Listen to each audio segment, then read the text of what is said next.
हवामान विभागाने अतिवृष्टीची शक्यता वर्तवली होती। नंदुरबार जिल्हा येलो झोन जाहीर केले होते। तळोदा शहर व तालुक्यात गुरुवार रात्री सायंकाळी 7 वाजेच्या सुमारास पावसाला सुरुवात झाली। पावसाने सर्वत्र झोडपले। झालेल्या पावसामुळे गणेश मंडळाची चांगली तारांबळ उडाली होती।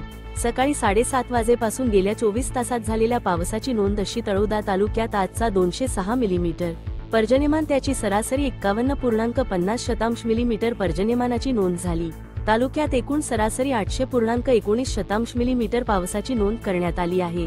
तळोदा तालुक्यात तळोदा, सोमावल, बोरद व प्रतापपूर या चारही महसूल मंडळ निहाय सकाळी 7:30 वाजेच्या गेल्या 24 तासाचे पर्जन्यमानाची नोंद करण्यात येत असते।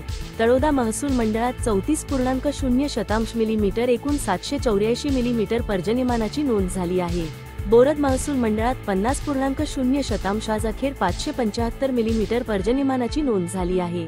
सोमावल महसूल मंडळ 68.0 मिलीमीटर आज अखेर एकूण 906 मिलीमीटर पर्जन्यमानाची नोंद झाली।